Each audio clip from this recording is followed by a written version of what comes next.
मेरे प्यारे बच्चों, welcome back to your favourite channel magnet brains. This is me Shipra Tiwari. बहुत बहुत स्वागत है। यहाँ पर आपको प्रोवाइड कराया जाता है बिल्कुल फ्री एजुकेशन, ताकि आप अपने लाइफ में बहुत अच्छा कुछ कर सकें बच्चों। तो लास्ट क्लास में हम लोगों ने फ्लावर और उसके पार्ट्स खत्म कर लिए थे, सिर्फ हमारा प्रेजेंटेशन बाकी है। पर मैं भूली नहीं हूँ बात, जो दिलाऊंगी मैं याद आपको आज हम पढ़ेंगे फ्लावर की एनसीईआरटी बूटी। सो लेट्स गेट स्टार्टेड कि आपकी एनसीईआरटी क्या बोलती है। हालांकि मैं बार बार मेरे बच्चों को ये बताती हूँ कि हम कुछ भी पढ़ें बच्चों, मैं आपकी एनसीईआरटी के एक एक लाइन कवर करवा देती हूँ, पर फिर भी जस्ट अ सेल्फ सेटिस्फैक्शन कि हम एनसीईआरटी की एक एक लाइन कवर करके रखें, ताकि कभी भविष्य में आपको एनसीईआरटी का कोई लेक्चर देखना हो, स्पेशली कि एनसीईआरटी की लाइंस मैडम क्या समझाती हैं एक एक लाइन में, तो आप देख सकते हो। या फिर आप सिर्फ मेरे भी लेक्चर देखोगे तो उनमें सारी चीज़ें कवर रहती हैं, तो घबराने की आवश्यकता नहीं है। ठीक है, चलिए। अब बहुत सारे बच्चों, अच्छा मैं एक और अनाउंसमेंट करना चाहती हूँ। बहुत सारे बच्चों का ये रिक्वेस्ट था जो मेरे वीडियोस के नीचे वो कमेंट भी करते रहते हैं कि मैडम बुक्स बताइए कि हम कौन सा बुक्स फॉलो करें। ठीक है, वैसे तो आपको बहुत ज़्यादा बुक्स की ज़रूरत नहीं है, आप थ्योरी पढ़ा देती हूँ मैं, रटवा देती हूँ मैं। आप सिर्फ कोई भी NCERT finger tips, NCERT exemplar, Arihant, Dinesh, कुछ भी ले सकते हैं जिसमें आपको ऑब्जेक्टिव प्रैक्टिस करने के लिए मिले, और NCERT for the theory, that's it. आपको और कुछ नहीं लेना है। चलिए, so let's start with the NCERT बूटी, जो कि पेज नंबर 72 से 76 आपके एनसीईआरटी में दिया हुआ है। Let's start. चलिए, फ्लावर क्या है, चलिए शुरू करते हैं। एक लाइन देखते हैं एनसीईआरटी क्या कहती है। फ्लावर एक रिप्रोडक्टिव स्ट्रक्चर होता है। ये आपको पता है कि फ्लावर में से ही सीड और फ्रूट दोनों चीज़ें बनती हैं।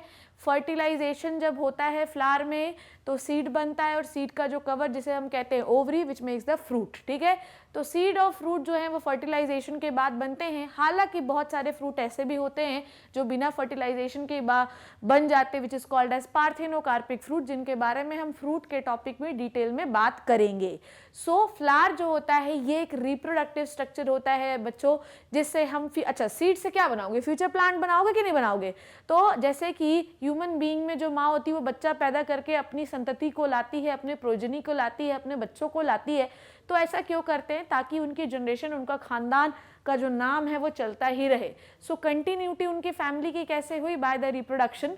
तो आपके प्लांट में जो रिप्रोडक्टिव स्ट्रक्चर होता है, अगर मैं पूछूं कि रिप्रोडक्शन कहाँ से होता है, तो आप बोलोगे फ्लावर में। ठीक है, फ्लावर में पोलन ग्रेन आते हैं, वो सेंट्रल एक्सेल से फ्यूज हो जाते हैं, कहानी में आपको पढ़ाऊंगी। सो जो भी सीड बनता है वो फ्लावर में बनता है, और इसलिए हम इसे फ्लावर को रिप्रोडक्टिव यूनिट कहते हैं। ठीक है, और ये किस में होता है, ये होता है एंजियोस्पर्म्स में। ठीक है, it is meant for the sexual reproduction. Flower में ही सेक्सुअल रिप्रोडक्शन होता है। पोलन ग्रेन ओवरी से के एक्सेल से तब फ्यूज करते हैं जब पोलन ग्रेन उस पर गिरते हैं। तो सेक्सुअल रिप्रोडक्शन मतलब मिक्सिंग ऑफ न्यूक्लियस, तो पोलन ग्रेन का न्यूक्लियस और एक्सेल का न्यूक्लियस फ्लावर में ही फ्यूज होता है, इसलिए फ्लावर को हम रिप्रोडक्टिव स्ट्रक्चर कहते हैं। ठीक है, अब फ्लावर में कितने प्रकार के रोल होते हैं, रोल बोलती हूँ मैं, वर्ल, 4 काइंड्स ऑफ वर्ल होते हैं, जो कि जिसको मैंने आपको पढ़ाया था, कैलेक्स होता है, कोरोला होता है, एंडोशियम होता है और गाइनोशियम होता है। ठीक है, और ये सारे वर्ल जो होते हैं ये किस चीज़ पे अरेंज होते हैं बच्चों, ये एक ऐसे स्ट्रक्चर पे अरेंज होते हैं जिन्हें हम कहते हैं थैलेमस। समझ में आई बात। बेसिकली आपका फ्लावर जो होता है वो 4 प्रकार के स्ट्रक्चर से बना होता है। ये चारों प्रकार के स्ट्रक्चर एक विशेष प्रकार की संरचना में जुड़े हुए होते हैं, जिन्हें हम थैलेमस कहते हैं। ठीक है, थैलेमस, या इसे हम रिसेप्टिकल भी कह सकते हैं। अब आप पूरे कोई भी फ्लावर लेके बैठो, जब लेक्चर लगाने आओ तो देखना कि पंखुड़ी हो गई, नीचे हरा वाला पार्ट हो गया, ऐसे डंडा जैसा निकला होता है, कुछ भी हो गया, वो नीचे एक सॉलन पार्ट में जुड़े होते हैं जिसे हम कहते हैं थैलेमस या receptacle. Why it is called as receptacle, because it receive all the part of the flower. ठीक है, डन डना डन डन। क्या बोला मैंने, ये कि ये सॉलन एंड होता है। ठीक है, और ये जो सॉलन एंड है, ठीक है, थैलेमस को आपके एनसीईआरटी क्या बोल रही है कि ये सॉलन एंड होता है फूला हुआ हिस्सा होता है, और ये जो डंडा जिससे थैलेमस जुड़ा हुआ होता है इसे हम कहते हैं पेडिसिल या स्टॉक। ये भी मैं आपको पढ़ा चुकी हूँ, पर ठीक है, अब आपको मैंने 5 घंटे में 4 घंटे में जो पढ़ा है वो मैं आपको आधे घंटे में समझा देती हूँ। तो क्या समझा आपने कि आपका फ्लावर का जो भी हिस्सा है, पंखुड़ी वंखुड़ी जितनी भी सारी चीज़ें हैं, चाहे स्टेमन हो, ठीक है, चाहे कार्पल हो, कुछ भी हो, ये सारे थैलेमस में जुड़े हुए रहते हैं। ठीक है, तो 4 वर्ल कौन से आपके एनसीईआरटी बोल रही? कैलेक्स, ठीक है, Corolla, androecium and gynoecium. Done, समझ में आई बात? जिसमें कैलेक्स और कोरोला जो होते हैं ये रिप्रोडक्शन में भाग में नहीं लेते मेरे लल्ला, ये सिर्फ और सिर्फ अट्रैक्शन करवाने का काम करते हैं। जैसे कि जो पंखुड़ियां होती हैं इनके ग्रुप्स को हम कहते हैं कोरोला। समझे? जो भी फ्लावर में आपको पंखुड़ियां दिखती हैं जो सुंदर दिखती हैं, इन सब को हम कहते हैं petals, and the group of petals is called as corolla. तो इसका काम क्या होता है? इसका काम होता है कि सिर्फ इंसेक्ट को अट्रैक्ट करो। जब इंसेक्ट आएंगे तो अपने पैरों पर वो बहुत सारे पोलन ग्रेन्स लेके आएंगे। उन पोलन ग्रेन्स को हम स्टिग्मा मतलब फीमेल पार्ट पे लैंड करके उनसे फर्टिलाइजेशन करा लेंगे। ऐसे ही नीचे एक ग्रीन कलर का हिस्सा होता है, leaf like structure, which is called as क्या कहते हैं उसको अपन लोग, कैलिक्स। ठीक है, और इसे हम सिंगली इसके ग्रुप को क्या कहते हैं? Sepal. So the group of sepal is called as calyx. ठीक है, और ये दोनों फर्टिलाइजेशन में या रिप्रोडक्शन में भाग नहीं लेते, ये हेल्प नहीं करते, ये सिर्फ और सिर्फ इंसेक्ट को अट्रैक्ट कराने का काम करते हैं मेरे बच्चों। डन, समझ में आ गई बात? तो इंसेक्ट अट्रैक्शन और प्रोटेक्शन का काम करते हैं, तो इनका रिप्रोडक्शन में कोई रोल नहीं होता। जबकि एंड्रोशियम एंड गाइनोशियम, ठीक है, जैसे ये फ्लावर का मैं बहुत ही गंदा फ्लावर बना रही हूँ पर अभी इससे अपने को कोई लेना देना नहीं है।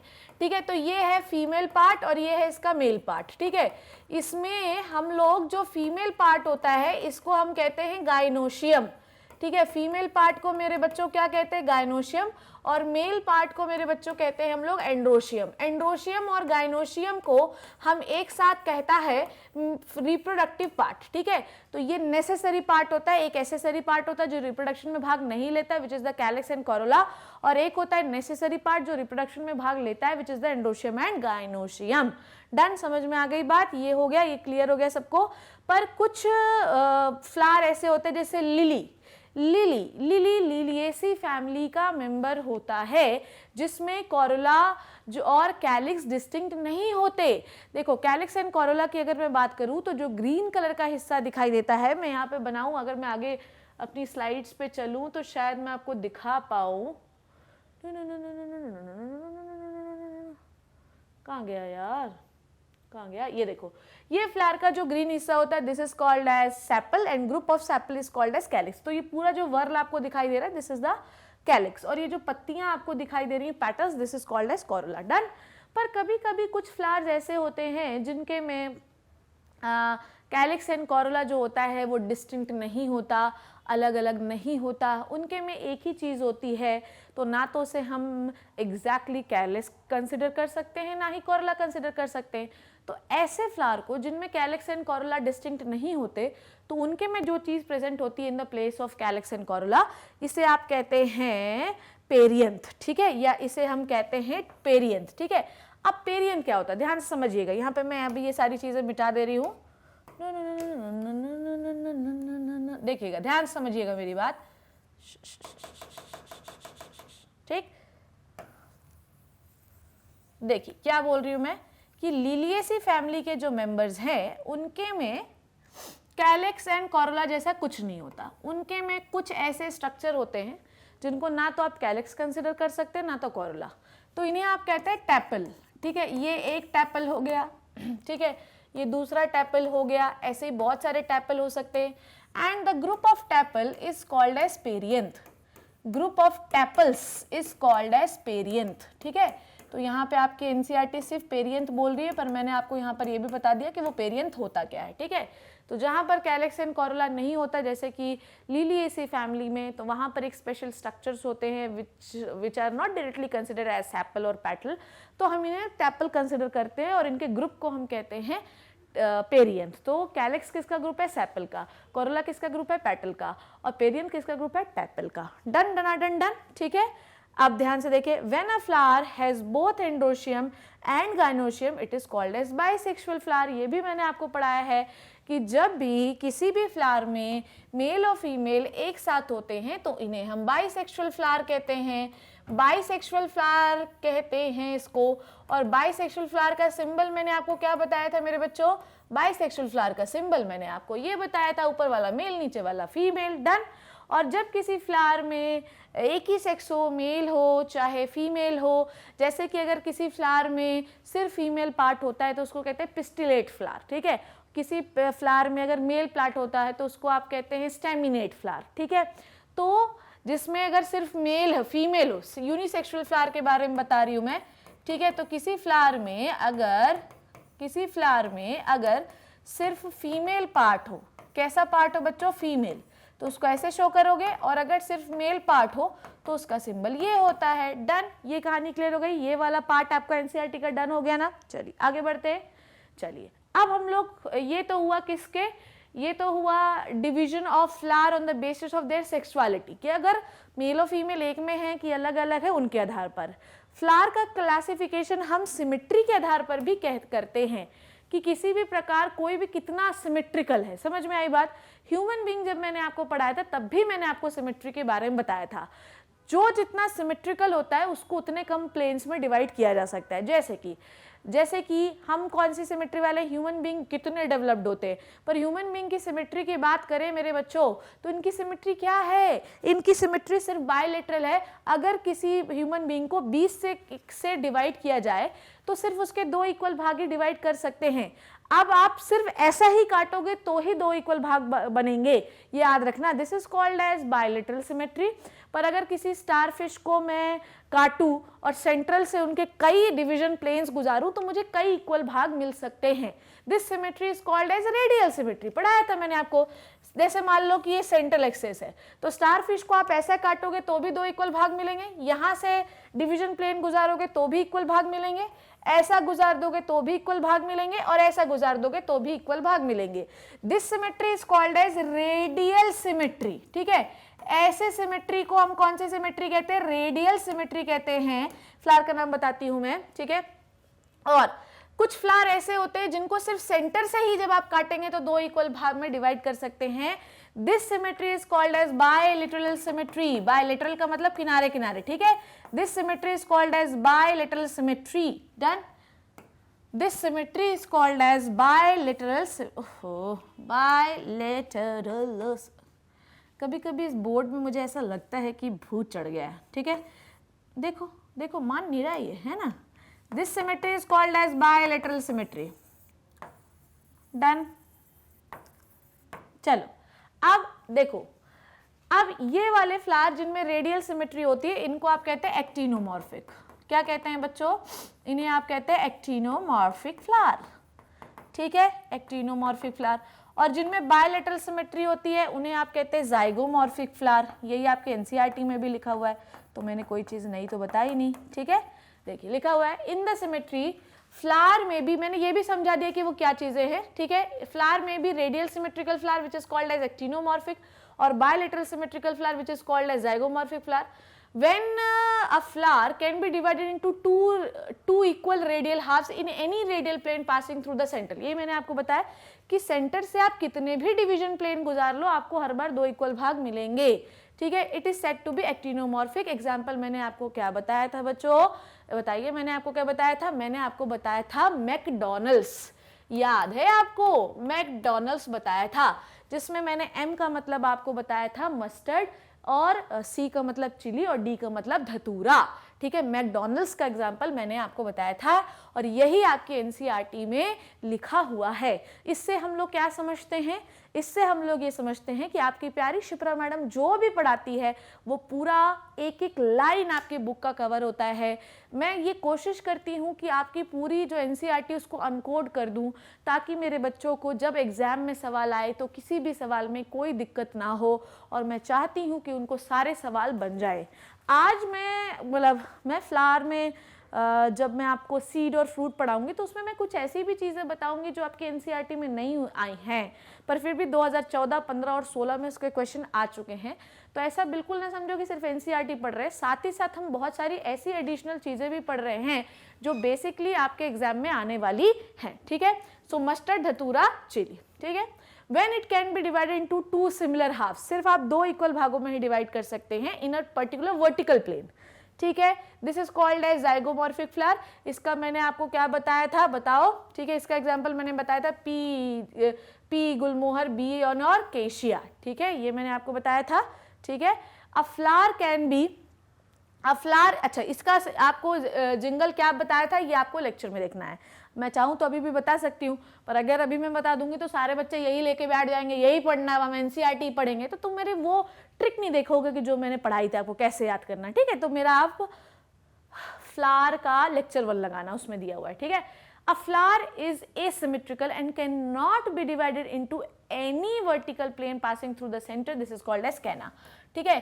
अब कैना, केशिया, कैनाबिनस, ठीक है, कैलोट्रोपिस, इसमें आदमी बहुत कंफ्यूजन रहता है। तो आपको बहुत ही पर्टिकुलर रहना है, किस बात पे बच्चों, आपको पर्टिकुलर रहना है कि जिस पार्ट को लेकर, जो ट्रिक लेकर आप याद कर रहे हैं, जैसे एमसीडी याद किया आपने, मैकडॉनल्ड्स याद किया, तो उसमें जो सी आया उसका मतलब क्या था, उसका मतलब चिली था, ठीक है। पर यहाँ पर हमारे पास 2 एग्जाम्पल सी के और हैं, जो कि सिमेट्रिकल फ्लावर में बायोलेटरल सिमेट्री में केशिया है और एसिमेट्रिकल में कैना है। तो जो भी चीज़ लर्न करो उसको एक स्टोरी के फॉर्म में लर्न करो और ये याद रखो कि कंफ्यूजन नहीं होना चाहिए। देखो अब इसके लिए आपको ट्रिक बताती हूँ कि कैसे याद करना है। देखो एक स्टिकी नोट्स आते हैं बाज़ारों में, आप ले सकते हो उसको, अभी नहीं खुले होंगे बाज़ार तो कोई बात नहीं, घर पे बना सकते हो उसे। हर पेज पे, जैसे ये एक पेज दिया हुआ है ना, ये एक पेज दिया होगा, इस पेज पर हम लोगों ने क्या क्या इंपॉर्टेंट चीज़ें पढ़ी। जैसे मैंने इसमें आपने पढ़ा थैलेमस क्या होता है, पेरियंथ क्या होता है, फ्लावर के डिवीजन यूनिसेक्सुअल बाइसेक्सुअल पढ़े और यहाँ पर सिमेट्री के आधार पर। तो छोटे छोटे शब्दों में शॉर्ट नोट्स बनाओ और किताब के उस पन्ने पर लगा लो, ताकि जब भी किताब खोलो तो फट से हमारी नज़र आए जाए कि भैया रेडियल का जो है तो वो एमसीडी एग्जाम्पल है, और बाकी के जो हैं बाकी के जो आपके केशिया हैं, ठीक है, पी है, गुलमोहर है, बी नहीं, ये सब किसके एग्जाम्पल है, ये सब बायलेटरल के हैं, और एसिमेट्रिकल का भैया क्या है कैना। ये आपको याद होना चाहिए। तो हम कैसे बना सकते हैं, छोटे छोटे शॉर्ट नोट्स बनाओ और किताब की उस जगह पर लगा लो जहां पर ये कहानी लिखी हुई है। आगे बढ़े, चलो अब फ्लावर्स जो होते हैं ध्यान से समझिएगा। फ्लावर्स का डिवीजन ऐसा भी हो सकता है कि टेट्रामेरस, पेंटामेरस, ट्राइमेरस, ये भी मैंने आपको पढ़ाया था। तो इनके आधार पर भी हो सकता है, ठीक है। जैसे मैंने आपको पढ़ाया भी था, इसको इनफ्लोरी कहते हैं हम लोग। तो फ्लावर में हर चीज़ मल्टीपल में होती है, जैसे 3 का मल्टीपल हो गया, 4 का मल्टीपल हो गया, 5 का मल्टीपल हो गया। तो जैसे अगर आपके पास 3 सेपल 3 पेटल तो आपका फ्लावर कैसा है, ट्राइमेरस। अगर आपके पास 4 सेपल 4 पेटल तो आपका फ्लावर है टेट्रामेरस। आपके पास 5 सेपल 5 पेटल तो आपका फ्लावर है पेंटामेरस। तो इसको आप इनफ्लोरी कहते हैं, ठीक है। तो अ फ्लावर में बी ट्राइमेरस, टेट्रामेरस और pentamerous when the floral appendages are in the multiple of 3, 4 and 5, ठीक है, ओके, रिस्पेक्टिवली। द फ्लावर, अच्छा ये समझ गए, ट्राइमेरस, टेट्रामेरस, पेंटामेरस, जो मोनोकॉट्स होते हैं वो जनरली ट्राइमेरस वाले फ्लावर होते हैं, ये भी मैंने आपको पढ़ाया था। अब हम लोगों ने क्या पढ़ा था, याद करिए कि लीफ के नीचे एक छोटा सा, जैसे मान लीजिए यहाँ पर आप लोगों को याद होगा, अगर याद होगा तो बताना मुझे, ये लीफ है और यहाँ पर हमने एक छोटा सा लीफ लाइक स्ट्रक्चर पढ़ा था which is called as stipule, याद आया होगा आपको। ऐसे ही अगर मैं फ्लावर पढ़ूँ, ठीक है, सपोज दैट कि हाँ फ्लावर बना लूँ मैं, ठीक है, तो फ्लावर पर भी ऐसा ही एक स्ट्रक्चर लीफ लाइक होता है which is called as bract. क्या कहलाता है ये, ब्रैक्ट। समझे आप बात को, लीफ के बेस पर एक छोटा सा नन्हा सा मुन्ना सा लीफ लाइक स्ट्रक्चर होता है जिसे हम स्टिप्यूल कहते हैं। क्या कहते हैं बच्चों, स्टिप्यूल कहते हैं, ठीक है। पर ऐसा ही लीफ लाइक स्ट्रक्चर आपके फ्लावर के नीचे भी होता है which is called as bract. तो अगर आपके फ्लावर में ब्रैक्ट है तो आप उसको शो करोगे, ब्रैक्टेट है और इसको BR से शो करते हो। अगर आपके पास ब्रैक्ट नहीं है तो आपका फ्लावर ई ब्रैक्टेड है और इसका सिंबल होता है EBR। तो कहीं पर भी BR लिखा हो तो ये पता होना चाहिए कि फ्लावर के नीचे वो लीफ लाइक स्ट्रक्चर है, और कहीं अगर लिखा हो कि भैया ऐसा है कि ब्रैक्ट नहीं है तो EBR वहां पर लिखा होगा। डन, समझ में आई। यहाँ पर ये लिखा है the flower with bracts reduce leaf found at the base of pedicel. Pedicel क्या होता है, ये मैंने आपको बताया कि थैलेमस का जो नीचे का हिस्सा होता है, डंडी जो होती है फ्लावर की, which is called as pedicel. Pedicel के हिस्से पर एक लीफ लाइक स्ट्रक्चर होता है which is called as bract. तो अगर ब्रैक्ट है तो आपका फ्लोर ब्रैक्टिएट है, और अगर नहीं है तो ई ब्रैक्टिएट है, इसको आप EBR से शो करते हो। ये वाला भी पेज मेरे बच्चों को क्लियर हो गया ना, डन हो गया ना। आगे बढ़े हम लोग, चलिए आगे। अब यहां पर मैं आपको बता रही हूं, देखिए यहां पर मैं आपको थोड़ा सा इमेज भी दिखाऊंगी इस वाली चलो।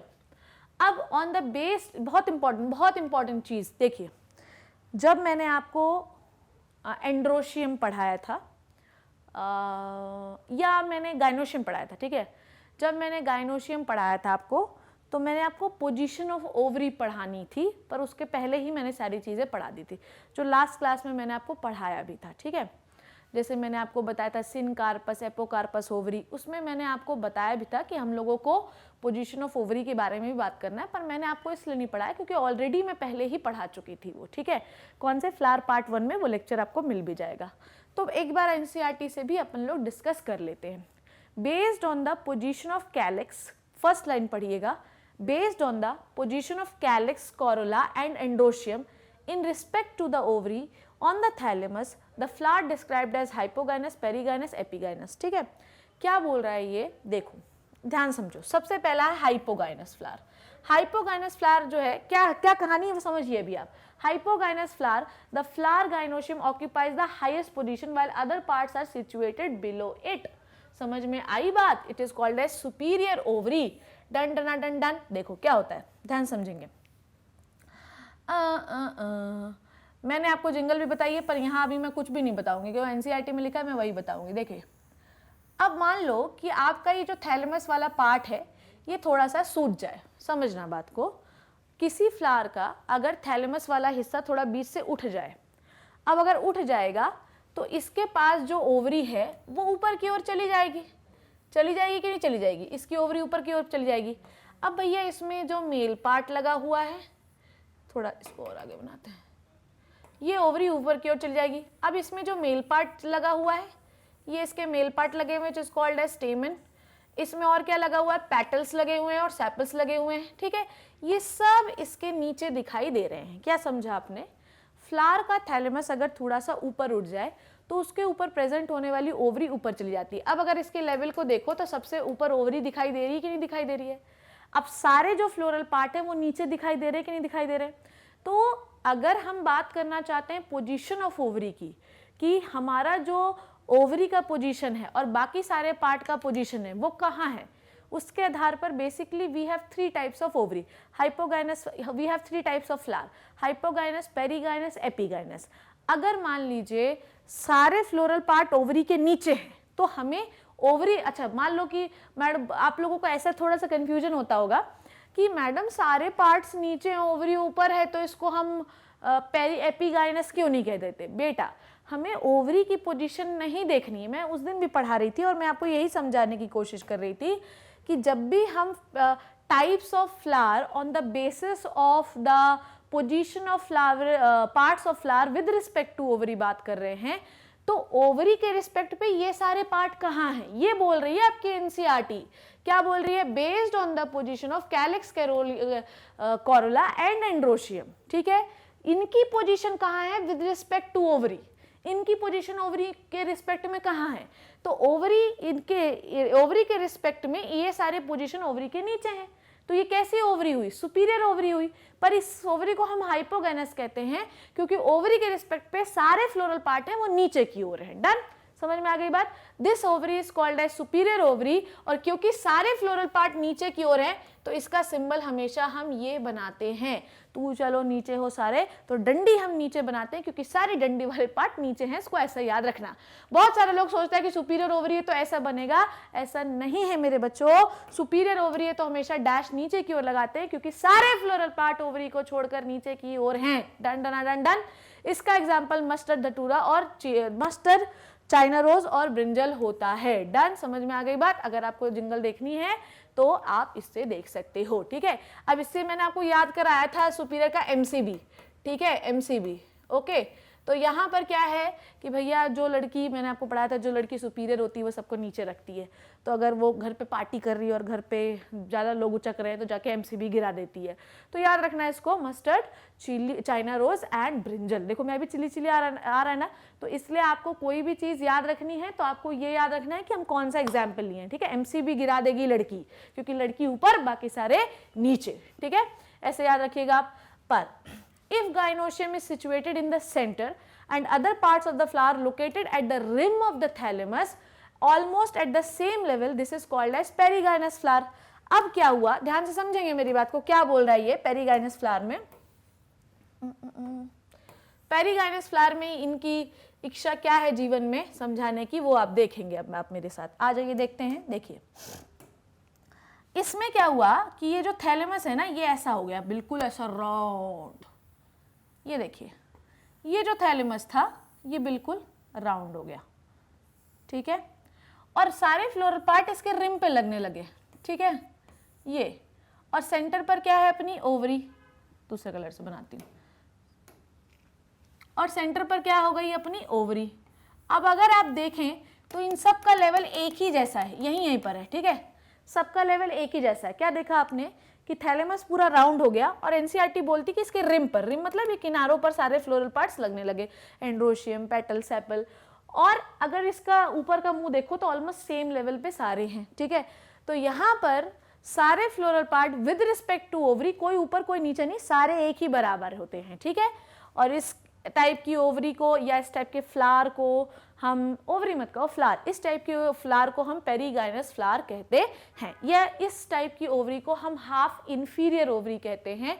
हाफ इंफीरियर ओवरी में ओवरी का ध्यान मत रखो, पार्ट्स का ध्यान रखो, ना पार्ट्स ऊपर है ना पार्ट नीचे है, तो बीच में है सारे पार्ट, तो इसको अपन ऐसे दिखाते हैं, ठीक है। इसका एग्जाम्पल हम लोग क्या बताएं। अब देखो, जो लड़की बीच में होगी, ठीक है, जो लड़की ज़्यादा बॉडी बिल्डर नहीं होगी, जो लड़की जो है वो मतलब बॉडी बिल्डर भी होगी, लड़ाई झगड़ा भी तेज होगी, पर मेकअप करने में भी तेज होगी, तो वो बीच में रहेगी हमेशा, ठीक है। ना ऊपर बहुत ज़्यादा उड़ती है ना बहुत ज़्यादा नीचे है, तो मेकअप भी करने का शौक रखेगी, तो वो लिपस्टिक लगाएगी। किस कलर की लिपस्टिक लगाएगी बताओ मुझे, प्लम, पीच, रोज कलर की, ठीक है, PPR याद रखना, ठीक है। तो जो लड़की सुपीरियर है वो MCB गिराएगी, ठीक है। जो लड़की हाफ इंफीरियर है ना ऊपर नीचे, वो लिपस्टिक लगाएगी, किसकी, प्लम, पीच और रोज की, ठीक है। अब नेक्स्ट वाले में हम लोग क्या देखते हैं वो देखिए, ठीक है। नेक्स्ट वाले में हुआ एपिगाइनस फ्लावर के बारे में हम लोग बात करें, आइए देखते हैं वो क्या है। हम लोग देखेंगे एपिगाइनस फ्लावर। एपिगाइनस में क्या होता है, ध्यान से देखना मेरे सारे बात, ये क्या बोल रही हूं मैं। देखो इसमें क्या होता है ना कि ओवरी बिल्कुल नीचे की ओर चली जाती है। देखो मैं ये डायग्राम अभी यहाँ पे तो जगह नहीं समझ में आ रही, ये देखो यहाँ पर क्या होता है कि देखो यहाँ पर देखो हाइपोगाइनस फ्लावर।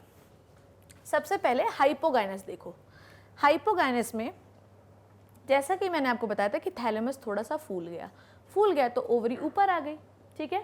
बाकी सारे पार्ट जो इनको देखो ये नीचे आ गए, ठीक है, ठीक है। ये अपना सेपल नीचे आ गया, पेटल भी थोड़ा ही ऊपर दिख रहा है, वैसे तो नीचे दिख रहा है लेवल पे, और एंडोशियम भी नीचे आ गया, ठीक है। तो ये हो गया हाइपोगाइनस फ्लावर। अब hypogynous flower, this one is hypogynous flower, done. उसके बाद अगर मैं देखूं तो मेरे पास ये दोनों पेरीगाइनस फ्लावर है, ठीक है। ये दोनों क्या है, पेरीगाइनस फ्लावर।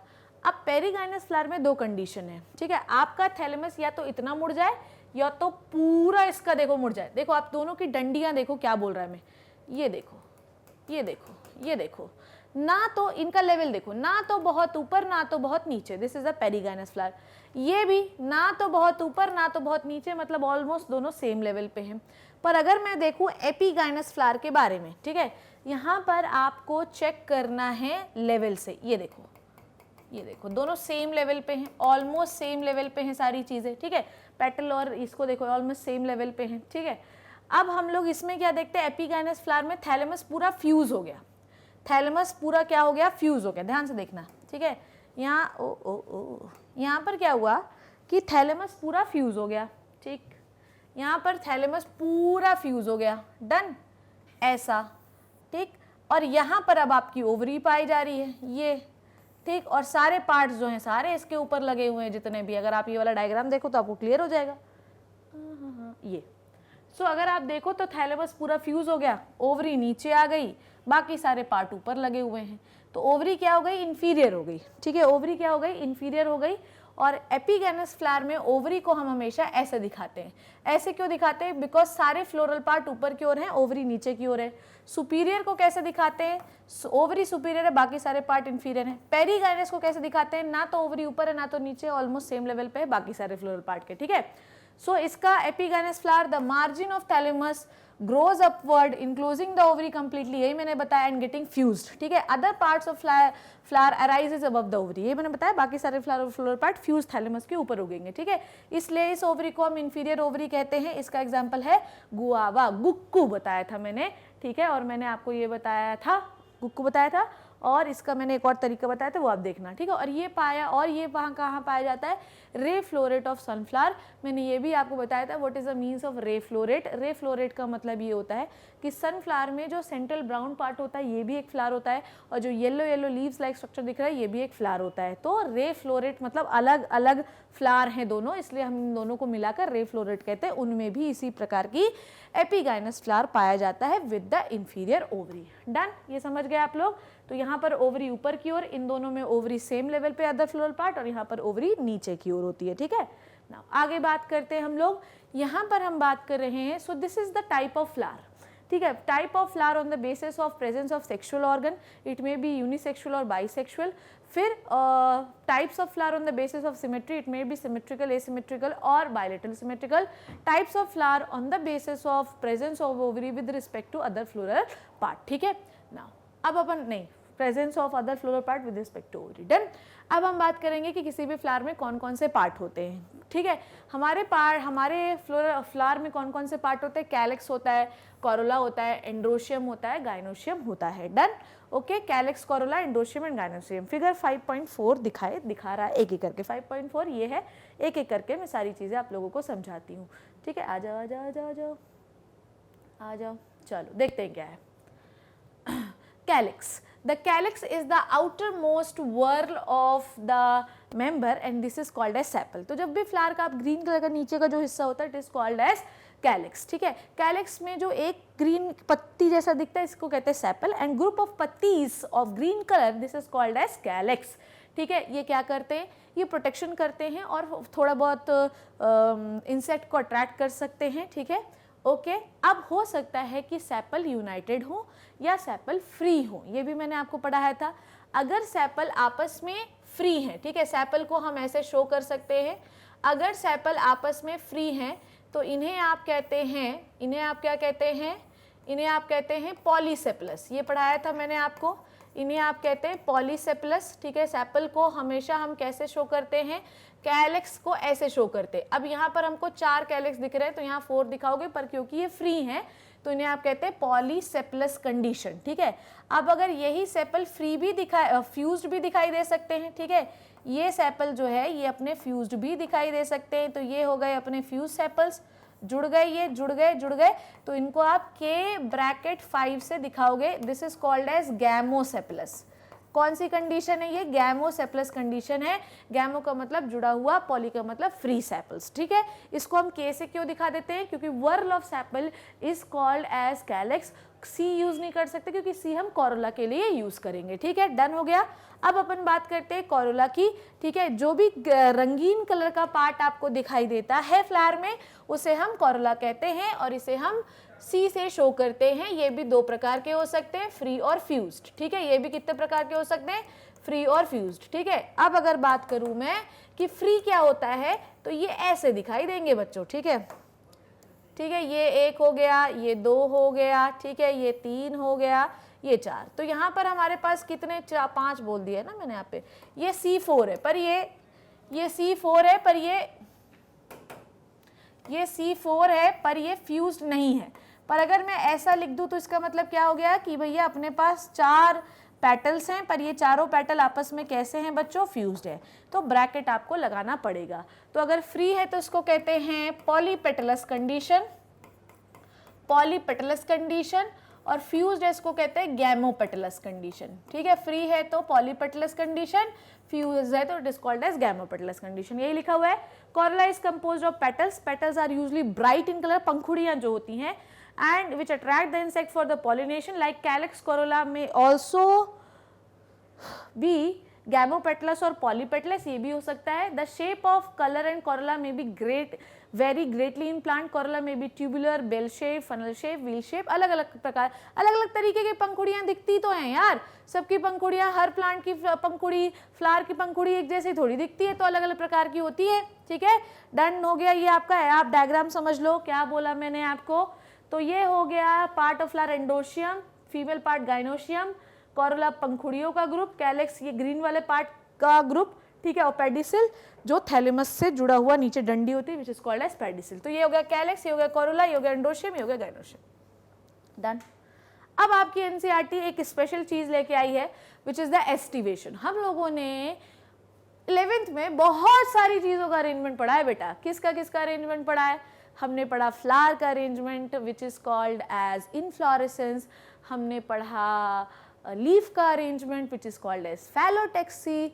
अब हम पढ़ रहे हैं लीव्स में फ्लावर में सेपल और पेटल का arrangement. So the arrangement of sepal and petal into the flower, ठीक है, arrangement of sepal and petal into the flower is called as aestivation.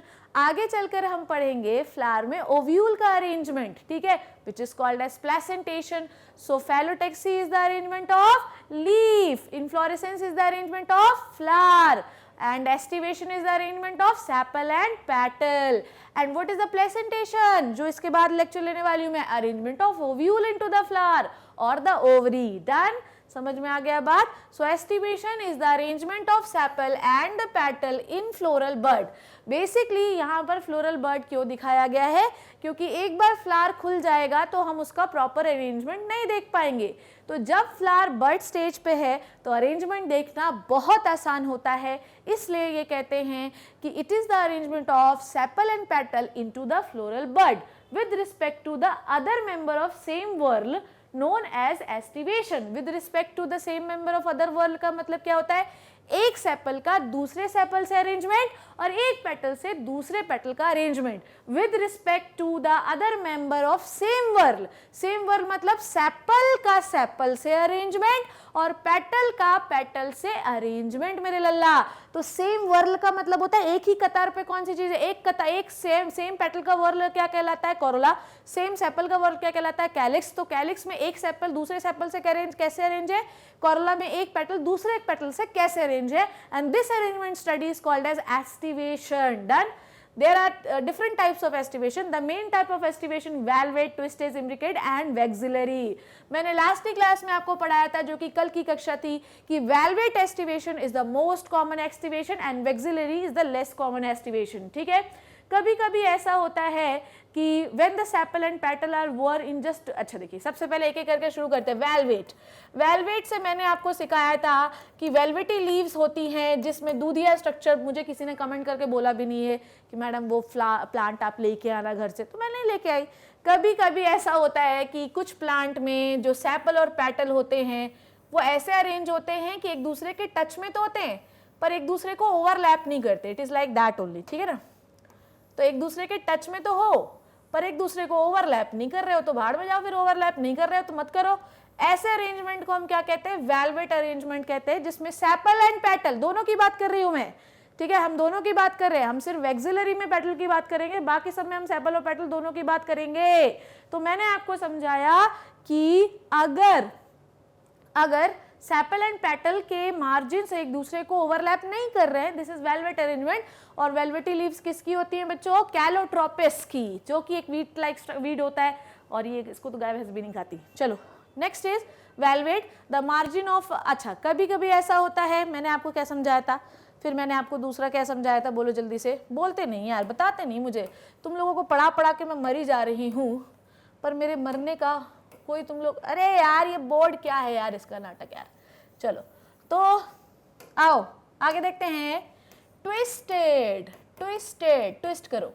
मैंने आपको इसका एक बहुत बेहतरीन एग्जाम्पल बताया था, मैं ये उम्मीद कर रही हूँ कि चलो इसमें सेपल एंड पेटल जो होंगे वो रेगुलर मैनर में एक दूसरे को ओवरलैप करेंगे, एक का मार्जिन अंदर तो उसका दूसरे एंड का मार्जिन बाहर, एक का मार्जिन अंदर तो उसके दूसरे एंड का मार्जिन बाहर।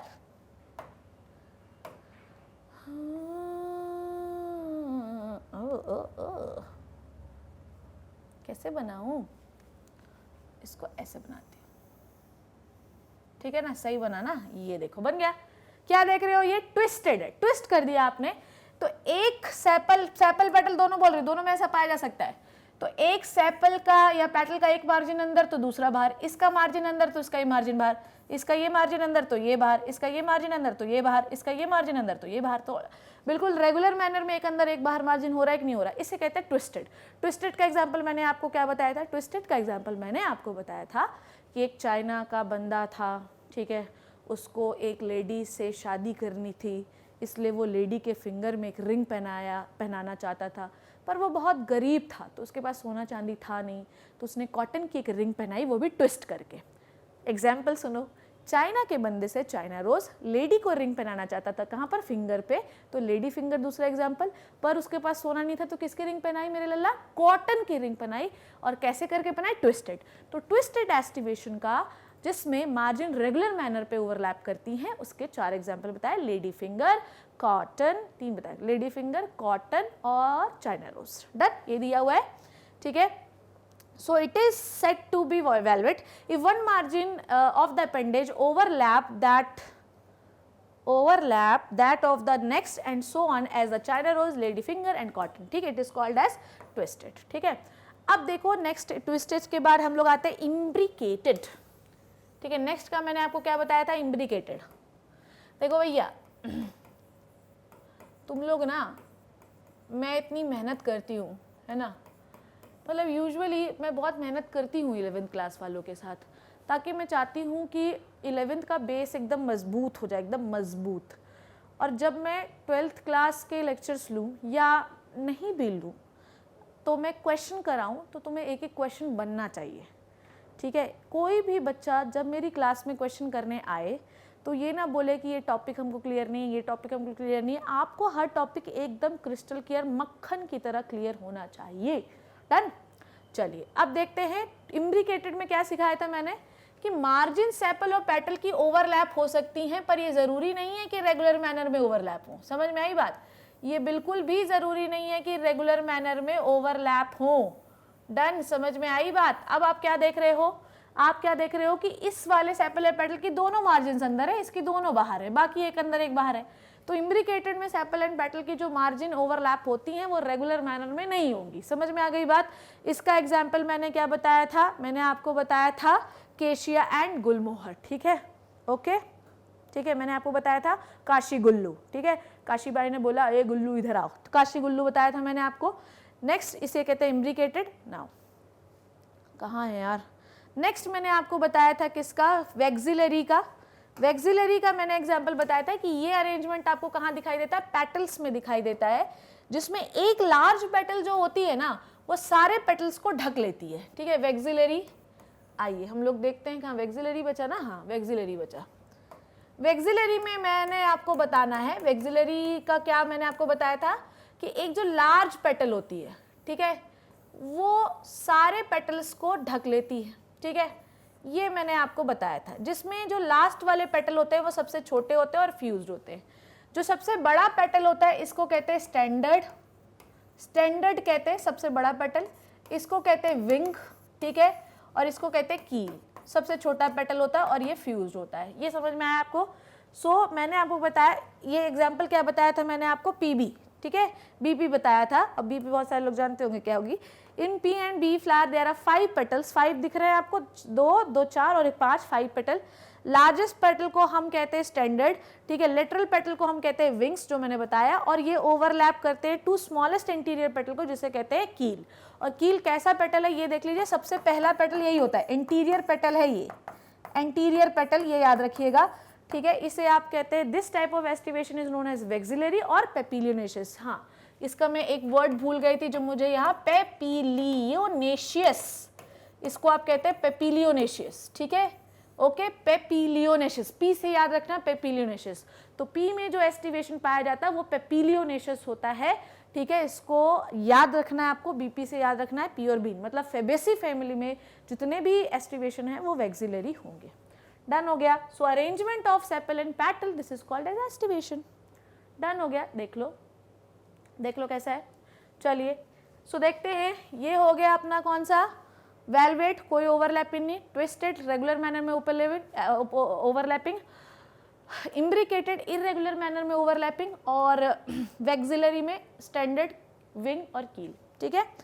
अब आते हैं मेल पार्ट में। अच्छा, मैं कल किसी का आई डोंट नो कोई सा वीडियो मैं देख रही थी, और जब मैंने वीडियो देखा तो किसी बच्चे ने ऐसा बोला मुझे कि मैडम आई थिंक जब आप पढ़ाती हो, मतलब ये थोड़े दिन पहले का लेक्चर है, मतलब एक आध महीने पहले का, दो ढाई 3 महीने पहले का शायद, मैंने एग्जैक्टली मुझे लेक्चर का नाम नहीं याद है। वहाँ पर बच्चे ने मुझे ये बोला कि madam I think you are very breathless, मतलब आप बहुत थक जा रही हो पढ़ाने से। तो मैं सारे बच्चों को बता, अब तुम लोगों को ऐसा नहीं लगता होगा, ऐसा क्यों होता था, क्योंकि अभी कुछ समय पहले 3-4 महीने पहले आई वॉज सिक, ठीक है, और मुझे थोड़ा खून का कमी था, इसलिए ऑक्सीजन की डेफिशिएंसी रहती थी, तो मैं भी बोलने पर थोड़ा आपको सांस की आवाज़ या फ्लक्चुएशन दिखाई दे, पर अब आपको वैसा नहीं दिखाई देगा क्योंकि मैं अब ठीक हो चुकी हूँ, बिल्कुल स्वस्थ हो चुकी हूँ, ठीक है। तो जो बच्चा ये लिख रहा था उसके लिए बता दूँ, मैं सोच के आई थी कि मैं आज तुम लोगों को वीडियो में बता दूँगी कि ऐसा क्यों होता था पहले, ठीक है।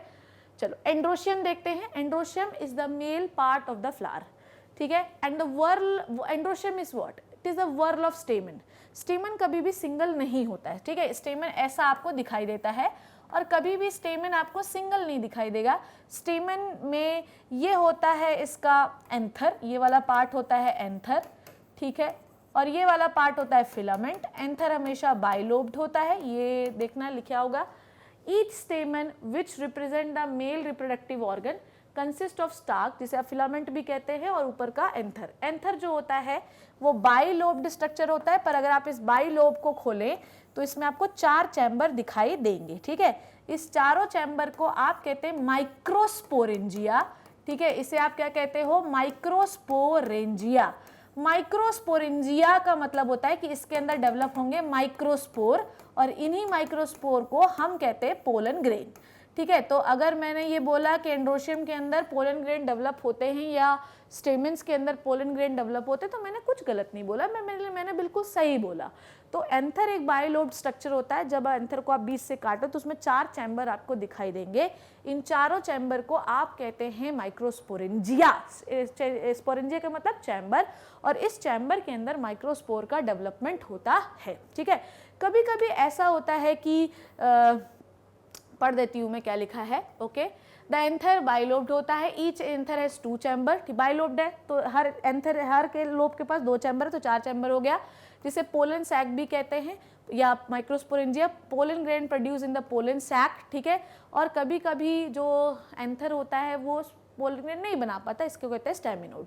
स्टेमन्स ऑफ फ्लावर में भी यूनाइटेड, ठीक है, हो सकता है कि आपके स्टेमन फ्री हो, या हो सकता है कि आपके स्टेमन जुड़े हुए हों, ठीक है। ये कंडीशन मैंने आपको बताई थी, मुझे याद आ रहा है, ठीक है। मैंने आपको क्या बताया था कि अगर आपके स्टेमन अटैच हैं, कहाँ थे यार, हाँ, अगर आपके स्टेमन फ्री हो सकते हैं और आपके स्टेमन फ्यूज भी हो सकते हैं, ठीक है। अगर आपके स्टेमन फ्यूज्ड हैं तो इसके लिए मैंने आपको डेल्फस कंडीशन बताई थी, बताया था मैंने, डेल्फस कंडीशन है, डेल्फस कंडीशन, ये याद है। अगर आपके स्टेमन फ्यूज है तो it is called as adelphous condition. Done. अब देखो, कभी कभी स्टेमन जो होते हैं वो अटैच होते हैं पेटल से, ठीक है। वैसे सारे स्टेमन जो होते हैं वो थैलेमस से ही अटैच होते हैं, पर कभी कभी स्टेमन जो होते हैं वो पेटल से अरेंज हो जाते हैं, अटैच हो जाते हैं, पगला जाते हैं, इसे कहते हैं एपीपेटलस। कभी कभी जो पेटल होते हैं, जो आपके स्टेमन होते हैं, वो किससे अटैच हो जाते हैं, ये याद होगा आप लोगों को, पेरियन से। Perianth is what, it is the whorl of टैपल्स।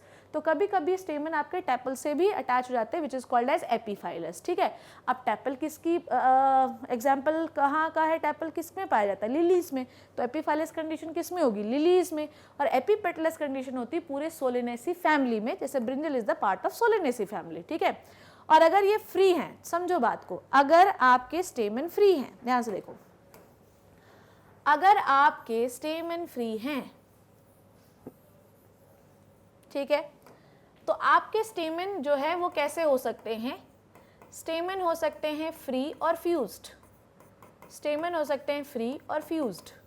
अगर स्टेमन फ्री हैं तो this is called as polyandrous.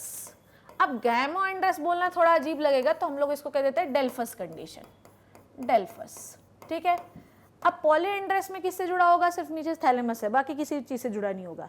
ठीक है, सो अगर आपका जो फ्यूज्ड स्टेमन है वो दो एक बंच में पाया जाए, ऐसे पाया जाए, ठीक है, जैसे मान लो ये जुड़ा हुआ है, सारे स्टेमन एक ग्रुप में जुड़े हुए हैं, ये जुड़े हुए हैं, तो एक बंच पाया जा रहा है, this is called as monadelphous condition. कौन सी कंडीशन कहलाती है, मोनोडेल्फस कंडीशन, जिसमें मैंने आपको बताया था कि मोमोज याद रखिएगा। ठीक है, मोनो से मोमोज याद रखना। मोमो कहाँ की डिश है, चाइना की डिश है, तो चाइना के लोग मोमोज बहुत खाते हैं। मोमोज के यहाँ पर ऐसे चोटी जैसा उठा रहता है, तो याद रखना कि एक चोटी जैसा रहता है, तो एक ग्रुप ऑफ स्टेमन प्रेजेंट है। ठीक है, इसे मोनोडेल्फस कंडीशन कहते हैं। इसका एग्जांपल मैंने आपको क्या बताया था, चाइना रोज। कभी कभी दो ग्रुप ऑफ स्टेमन प्रेजेंट होते हैं। ठीक है, दो group of stamen present, monadelphous condition, China rose example है। ठीक है, तो सारे जो बंच कैसे बना, सारे स्टेमन यूनाइट हो गए, तो ये फ्यूज स्टेमन हुआ ना, सारे स्टेमन यूनाइट हो गए, तो एक ग्रुप में पाया गया, which is called as monadelphous. कभी कभी दो डेल्फस, दो इसमें पाए जाते हैं, किसमें, दो बंडल में। तो इसको कैसे याद रखेंगे, मैंने कल भी आपको पढ़ाया था कि ये रिंग मैंने ऐसे रख ली थी, दो ग्रुप में है और बीच में मैंने एक रिंग पहनी थी। रिंग किसकी बनी है, मटर के दाने की बनी है, तो इसका एग्जांपल है डाइडेल्फस, दो गुच्छों में पाए जाए स्टेमन, तो इसका एग्जांपल पी है, मतलब फेबेसी फैमिली के सारे मेंबर। ठीक है, फिर मैंने आपको बताया था क्या, मैंने आपको बताया था कि बहुत सारे बंडल्स में पाए जा सकते हैं। तो मैंने आपको नींबू सोडे की बोतल बताई थी। अब नींबू सोडा जो आप लोग अभी तो मिल नहीं रहा होगा, पर पीते होंगे, तो आप ठेले पे जाते होंगे तो बहुत सारे नींबू सोडा की बोतलें रखी होती होंगी, उनके ऊपर नींबू रखा होता होगा, तो बोतल is called age group of स्टेमन। और बहुत सारी बोतलें रखी हैं तो पॉलीडेल्फस कंडीशन, और इसका एग्जाम्पल नींबू रखा हुआ है तो एग्जाम्पल इज सिट्रस। वाह वाह, क्या याद कराया। ठीक है, डन, आ गई बात समझ में, कोई दिक्कत। अब तो ये मैंने आपको बताया, पहला मैंने आपको बताया क्या, स्टेमन क्या होता है, फिर मैंने स्टेमन में क्या क्या स्ट्रक्चर होते हैं ये बताया, स्टेमन में एंथर बता दिया, फिर मैंने आपको स्टेमन के टाइप बता दिए, फिर मैं आपको बताऊंगी स्टेमन की लेंथ। कभी हो सकता है कि स्टेमन की लेंथ जो है वो इक्वल हो सकता है कि अनइक्वल हो। अगर अनइक्वल है तो इसका एग्जाम्पल याद रखना कि मस्टर्ड खा के आपको बहुत थूक आती है। ठीक है, तो इसका एग्जाम्पल है सलाइवा आता है। ठीक है, सरसों का तेल ऐसे पिला दे तो थूक तो गया, क्या हो गया, तो उसको याद रखना सलाइवा से सैल्विया, मस्टर्ड से सरसों का तेल। ठीक है, now so this is the male part. Now अब इस लेक्चर का आखिरी पार्ट हम डिस्कस कर रहे हैं, विच इज द गाइनोशियम। ठीक है, gynoecium is the female reproductive part. ठीक है, female reproductive part, done done done, and it is a part of flower which is made up of carpel. ठीक है, कार्पल इज व्हाट, कार्पल को हम pistol भी कहते हैं। डन, समझ में आई बात। इस कार्पल के तीन पार्ट होते हैं, नीचे जो मोटा पार्ट होता है उसको ओवरी कहते हैं, जो डंडा होता है उसको स्टाइल कहते हैं, ऊपर का सरफेस होता है स्टिग्मा कहते हैं, जिस पर पोलन ग्रेन लैंड होता है। ठीक है, तो ओवरी का नीचे लार्ज पार्ट क्या होता है, in large basal part is called as ovary. ठीक है, elongated tube is called as style. Style connects the ovary to the stigma, stigma tip पर होता है, style the tip of the style and its receptive surface pollen grain land होता है, बताया मैंने। Each ovary bears one or more ovule attached to the flattened cushion like placenta। ठीक है, ये बताया मैंने आपको कि जो क्या बोल रहा है ये आपका कि ovule attach to the flattened cushion like. Ovule हमेशा किससे अटैच होते हैं, प्लेसेंटा से अटैच होते हैं, पर जिस डंडी से अटैच होते हैं उसको कहते हैं फ्यूनिकल। ये मैं आपको बाद में बताऊंगी। ठीक है, अब हो सकता है कि आपके पास एक ही कार्पल हो सकता है कि आपके पास एक ही कार्पल हो और वो फ्री हो, ऐसी कंडीशन को आप कहते हैं एपोकार्पस। हो सकता है कि आपके पास बहुत सारे कार्पल हो, वो सारे कार्पल का जो स्टाइल वाला पार्ट है वो फ्यूज हो गया हो और फिर उनकी जो चैम्बर है वो एक ही हो, it is called as syncarpous condition, ठीक है। फिर मैंने उसमें आपको बताया था यूनिलॉक्यूलर और मल्टीलॉक्यूलर ओवरी, जो कि आपके एनसीईआरटी में भी नहीं दिया हुआ है, ठीक है। Example is mustard and tomato, ठीक है। After fertilisation ovule develop into the seed and ovary mature into the fruit, ठीक है। कुल मिला के बच्चों देखो ध्यान से समझना है, ध्यान समझेंगे, गाइनोशियम में ध्यान समझना, गाइनोशियम में हमको क्या क्या पढ़ना था, ठीक है। देखो गाइनोशियम में हमको पढ़ना था कि कार्पल क्या होता है, ठीक है, कार्पल में कौन कौन से पार्ट्स होते हैं, ठीक है, कार्पल के टाइप, ठीक है। टाइप में हम लोगों ने पढ़ा फ्री और फ्यूज्ड, फ्री एंड फ्यूज्ड, ये दोनों चीज़ें पढ़ी, ठीक है। फिर हम लोगों ने हाँ फ्री और फ्यूज्ड पढ़ लिए, और फ्यूज्ड में हम लोगों ने क्या पढ़ा, फ्री को हम लोग क्या कहते हैं एपोकार्पस, थोड़ा सा रिवाइज करवा दे रही हूँ कल की क्लास को, और फ्यूज्ड को हम कहते हैं सिनकार्पस। सिनकार्पस में मैंने आपको बताया था कि ये दो प्रकार की हो सकती हैं, यूनिलॉक्यूलर, लॉक्यूलर और मल्टीलॉक्यूलर, डन, ठीक है। और गाइनोशियम में हमें और क्या पढ़ना है, types of ovary, types of ovary, ठीक है, टाइप्स ऑफ ओवरी, ओके, जिसमें हम पढ़ेंगे सुपीरियर एंड इंफीरियर ओवरी, ये मैं ऑलरेडी पढ़ा चुकी हूँ, सुपीरियर एंड इंफीरियर ओवरी अभी पढ़ा ना, epigynous flower, perigynous flower, hypogynous flower, ठीक है। एपिगाइनस फ्लावर में हमने क्या पढ़ा, हाइपोगाइनस में ओवरी ऊपर, ठीक है, एपिगाइनस में ओवरी नीचे, पेरिगाइनस में ओवरी बीचों बीच, ठीक है। सुपीरियर एंड इंफीरियर ओवरी, ठीक है। सुपीरियर ओवरी का मैंने आपको क्या बताया था सिंबल, ये, इंफीरियर ओवरी का सिंबल मैंने बताया था ये, ठीक है। अब हमको इसमें पढ़ना है प्लेसेंटेशन, ठीक है, प्लेसेंटेशन, डन बच्चों। प्लेसेंटेशन क्या होता है वो हम अब नेक्स्ट क्लास में, ये सारा पार्ट हमने डिस्कस कर लिया गाइनोशियम का।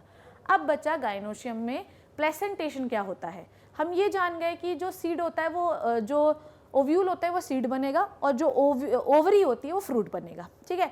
पर ये सीड कैसे अरेंज होते हैं ये हम नेक्स्ट क्लास में जानेंगे। सो आज की क्लास में हमने पूरी डिकोड कर ली फ्लावर का पार्ट, नेक्स्ट क्लास में मैं आपको प्लेसेंटेशन पढ़ाऊंगी।